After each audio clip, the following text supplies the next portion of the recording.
Cinquième mystère glorieux. Marie dit « Mon humilité ne pouvait me permettre de penser que tant de gloire m'était réservée au ciel.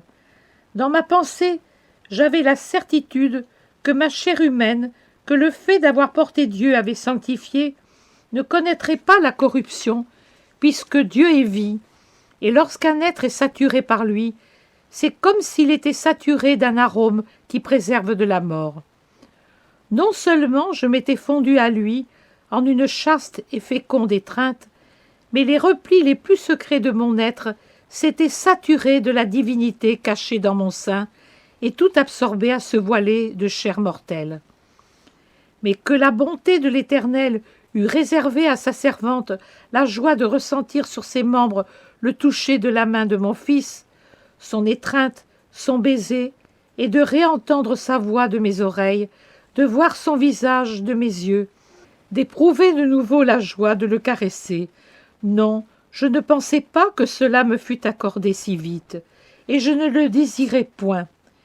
Il me suffisait que ces béatitudes fussent accordées à mon esprit, et cela aurait déjà comblé mon bonheur de bienheureuse. Mais, en témoignage de sa pensée créatrice en ce qui concerne l'être humain, Dieu me voulut au ciel, corps et âme. Je suis le témoignage certain de ce que Dieu avait pensé et voulu pour l'être humain. Une vie innocente, sans la connaissance du péché.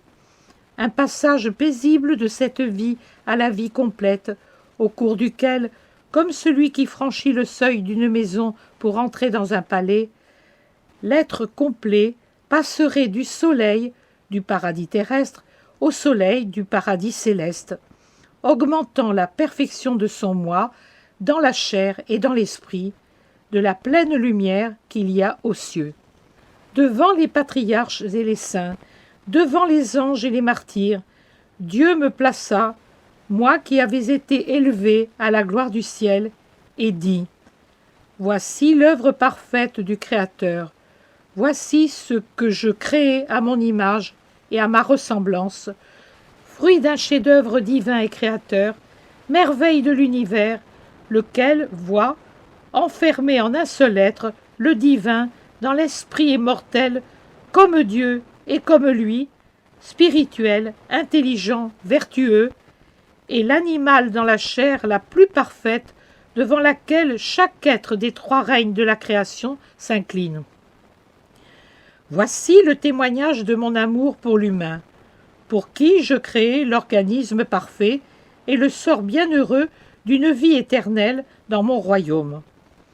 Voici le témoignage de mon pardon à l'humain, à qui, dans la force d'un train amour, j'ai accordé la réhabilitation à mes yeux. Voici la pierre mystique de comparaison, voici l'anneau de l'union entre l'humain et Dieu. Voici celle qui ramène les temps au premier jour et qui donne à mon œil divin la joie de contempler l'Ève que je crée telle que je la créai, et devenue encore plus belle puisqu'elle est la mère de mon fils et la martyre du pardon.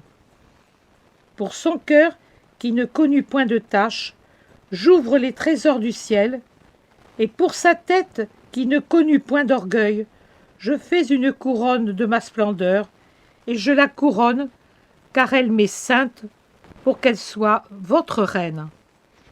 Maria, il n'y a pas de larmes au ciel, mais à la place des pleurs joyeux qu'auraient versés les esprits s'il leur était donné de verser des larmes, humeur qui coule pressée d'une émotion, il y eut un étincellement de lumière, un passage de couleurs splendides à de plus vives splendeurs, un incendie de feu caritatif, en un feu plus ardent encore, un retentissement insurpassé et indescriptible d'harmonie auquel s'unit la voix de mon fils en une louange à Dieu le Père et à la servante de Dieu, bienheureuse pour l'éternité.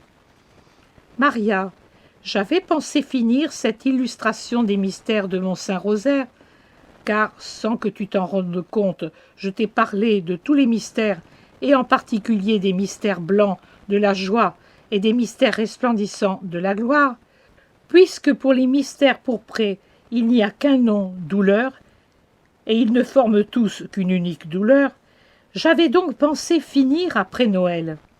Mais vous, qui m'aimez, avez tant de peine, et vous comprenez que ce n'est qu'en oubliant la terre pour le ciel que ces peines deviennent supportables à votre cœur.